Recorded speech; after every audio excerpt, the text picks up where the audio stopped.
இயேசு உங்களை நேசிக்கிறார். பிரியமானவர்களே, இந்த நாளில் ஆண்டவர் நம்மளோடு பேசும்படிய வேதத்திலிருந்து சில வசனங்களை கூட வாசித்து நம் வாழ்க்கையில் கற்றுக் கொடுக்கக்கூடிய, நம்ம கற்றுக்கொள்ளக்கூடிய காரியத்தை ஆண்டவர் நம்மளோடு இடைபடுவாராக. அது மத்தேயுவின் புஸ்தகம் 24வது அதிகாரம் 4, 5, 6 வசனங்கள் இப்படியாக சொல்லுகிறது. இயேசு அவர்களுக்கு பிரதியுத்தரமாக, ஒருவனும் உங்களை வஞ்சியாதபடிக்கு எச்சரிக்கையாயிருங்கள். ஏனெனில் அநேகர் வந்து என் நாமத்தை தரித்து கொண்டு நானே கிறிஸ்து என்று சொல்லி அநேகரை வஞ்சிப்பார்கள். யுத்தங்களையும் யுத்தங்களின் செய்திகளையும் கேள்விப்படுவீர்கள். கலங்காதபடி எச்சரிக்கையாயிருங்கள். இவைகள் எல்லாம் சம்பவிக்க வேண்டியதே, ஆனாலும் முடிவு உடனே வராது. ஜனத்துக்கு விரோதமாய் ஜனமும் ராஜ்யத்துக்கு விரோதமாய் ராஜ்யமும் எழும்பும். பஞ்சங்களும் கொள்ளை நோய்களும் பூமி அதிர்ச்சிகளும் பல இடங்களில் உண்டாகும். இவைகளெல்லாம் வேதனைகளுக்கு ஆரம்பம். பிரியமானவர்களே, ஆண்டவராகிய இயேசு கிறிஸ்து இந்த பூமியில் இருக்கும் பொழுது கடைசி நாட்களை குறித்து ஒரு எச்சரிப்பின் செய்தியை நமக்கு இதில் எழுதி வைத்திருக்கிறார். பிரியமானவர்களே, அவர்களுக்கு அவர் பிரதியுத்தரமாக ஒருவனும் உங்களை வஞ்சிக்காதபடிக்கு எச்சரிக்கையாக இருங்கள் என்று சொன்னார். பிரியமானவர்களே, ஏன் எச்சரிக்கையாக இருக்கணும்?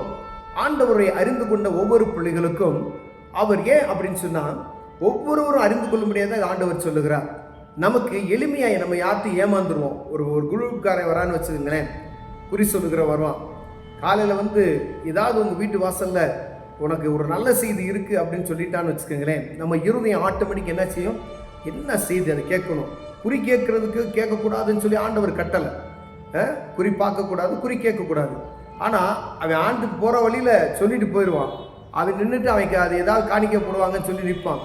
ஆனால் நம்ம இறுதி என்ன செய்யும் பாருங்களேன், அதையே நோக்கி இருக்கும். என்ன சொல்லுவான், என்ன சொல்ல போகிறான் சொல்லு அப்படின்னு சொல்லி, இல்லை ஒரு 10 ரூபாயை கொடுத்து இதுக்கு என்ன செய்யலாம் அப்படின்னு சொல்லுவான். அவன் ஒரு காரியத்தை சொல்லி உங்களை ஏமாற்றி ஒரு பரிகாரத்தை வாங்கிட்டு போயிடுவான். ஆனால் அப்படிப்பட்ட ஆடுகளுக்கு மாத்திரமல்ல, அவர்களைப் போல நானே கிறிஸ்து என்று சொல்லக்கூடிய அவர்கள் வரும்பொழுது நீங்கள் எச்சரிக்கையாக இருக்கணும் அப்படின்னு சொல்லுகிறார்.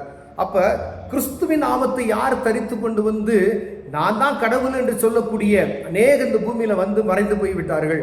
ஆனால் இந்த கடைசி காலத்தை அறிந்து கொள்ளும்படியா இப்படியெல்லாம் நடக்கும் அப்படின்னு சொல்லி எழுதியிருக்கிறார். பிரியமானவர்களே, நானே கடவுள் என்று சொல்லக்கூடியவர்களுக்கு நம்ம எச்சரிக்கையா இருக்கும்படியாய் ஆண்டவர் சொல்லுகிறார்.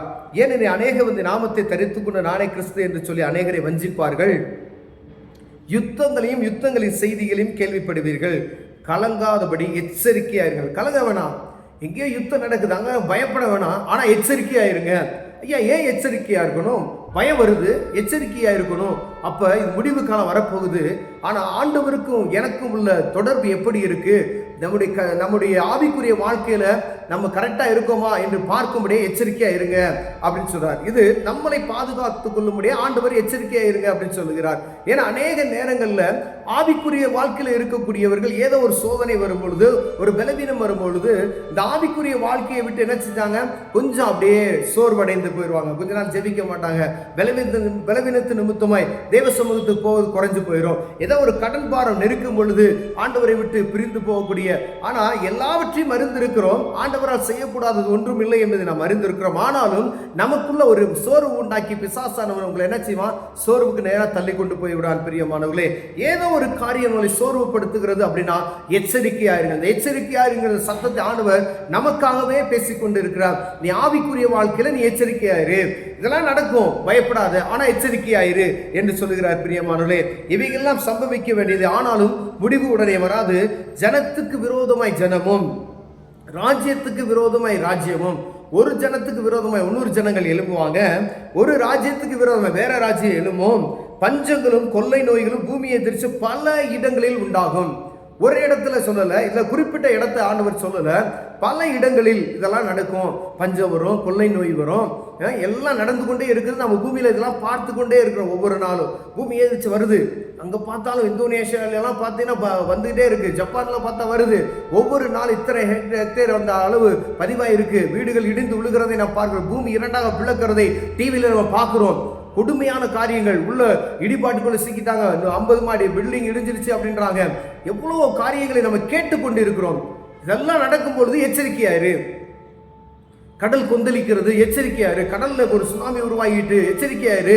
நீ கடலுக்குள்ள ஒரு நிலநடுக்கம் வந்துருச்சு, இந்த நிலநடுக்கத்தின் நிமித்தமா என்ன வரும்? சுனாமி வரும். அப்ப நிலநடுக்கம் என்றாலே நமக்கு எச்சரிப்பின் சத்தம் வரணும். பஞ்சம் வருது அப்படின்னு சொன்னாலே எச்சரிப்பா இருக்கணும். பஞ்ச காலத்தில் உன்னை பாதுகாக்கும்படி ஆண்டவர் எச்சரிக்கையா இருக்க சொல்லுகிறார். வரும் பஞ்சம், வரும் யுத்தம், வரும் கொள்ளை நோய். ஆனால் பாதுகாக்கணும்னா ஆண்டவர் மாத்திரமே அதை பாதுகாக்க முடியும். அப்ப இவைகளுக்கெல்லாம் நீ என்ன செய்யணும்? எச்சரிக்கையா இருக்கணும். எச்சரிக்கையா இருக்கணும்னா தேவ சமூகத்துக்கு போகணும்.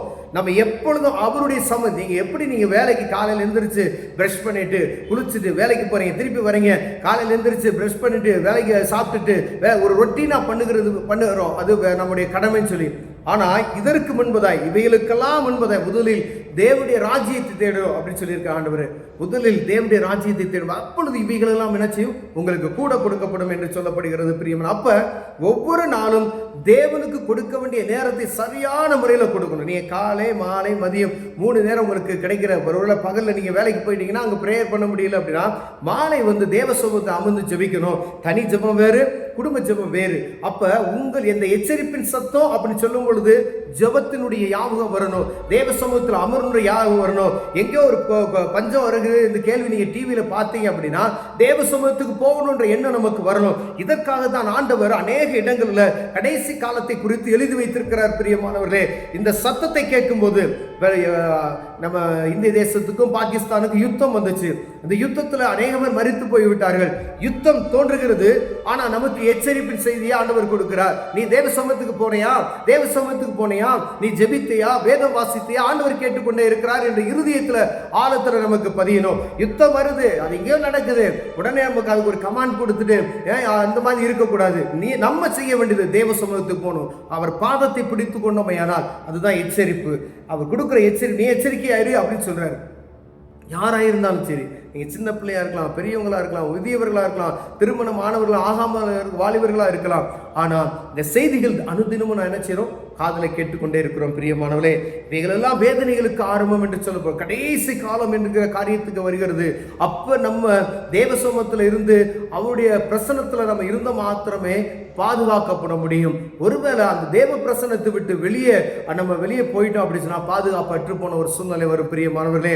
அப்ப நம்ம எதை நம்ம தேடுகிறோம்? நமக்கு பாதுகாப்பு வேணும். ஏன்னா இப்ப வெளிநாட்டுலாம் பார்த்தாங்க அப்படி சொன்னீங்கன்னா அங்க ஒவ்வொரு நாட்டிலையும் இருக்கக்கூடியவர்கள் எங்களை பாதுகாத்துக் கொள்ளுங்க, எங்களை பாதுகாத்துக் கொள்ளுங்க அப்படின்னு சொல்றாங்க.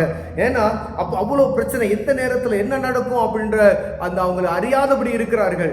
அங்கிட்ட இருந்து ஒரு இடத்துக்கு மாறி போக முடியாது. அந்த நேரத்துல ஆண்டவர் உங்களை பாதுகாக்கணும் அப்படின்னு சொன்னா ஆண்டவருடைய பிரசன்னத்தை நீங்க தேடணும். அவரை நோக்கி பார்க்கல ஒரு நாள் வெட்கப்பட்டு போனதில்லை என்று வேதம் சொல்கிறது பிரியமானவர்களே. அவரை நோக்கி பாருங்க, ஒவ்வொரு நாளும் பாருங்க. ஏதோ ஆபத்து நேரத்தில் மாத்திரம் அவரை கூப்பிடாதபடிக்கு வேதத்தில் எழுதி வைத்திருக்க இந்த காரியம்லாம் நடக்கும் பொழுது நீ கவனமாயிரு, எச்சரிக்கையாரு. இந்த எச்சரிப்பின் சத்தத்தை நமக்கு கொடுத்து கொண்டே இருக்கிறார் பிரியமானவர்களே. என்னுடைய ஆவிக்குரிய வாழ்க்கை, உங்களுடைய ஆவிக்குரிய வாழ்க்கை சரியா இருக்குதா என்று பார்க்கும்படி ஆண்டவர் விரும்புகிறார். சரியா ஜெபம் பண்ணுங்க, வேதம் வாசிங்க, ஆலயத்துக்கு போங்க, ஆண்டவரை பற்றி மற்றவங்களுக்கு சொல்லுங்க. கண்களை மூடுவோம், ஜெபம் செய்வோம், அற்புதம் செய்வார். தகப்பனே, இந்த நாளுக்காய் அந்த கடைசி காலத்தின் எச்சரிப்பான செய்தியை கொடுக்குறீங்கப்பா. ஆண்டவரே, இதெல்லாம் நாங்கள் காதுல கேட்கிறோம். எங்கு பார்த்தாலும் பஞ்சம், கொள்ளை நோய், சண்டைகள். ஆண்டவரே, ராஜ்யத்துக்கு விரோதமாய் ராஜ்யம் எழுப்பி கொண்டு இருக்குது. ஆனா நாங்க எச்சரிப்பா இருந்து தேவ சமூகத்துல நோக்கி பார்க்கிற இருதயத்தை எங்களுக்கு தாங்க ஆண்டவரே. அதுக்கு எங்க இருதயத்தை லகுப்படுத்துவீராக ஆண்டவரே. பற்றி கொள்ளுகிற இருதயத்தை எங்களுக்கு தாங்க. இயேசுவின் நாமத்தில் பிதாவே, ஆமென்.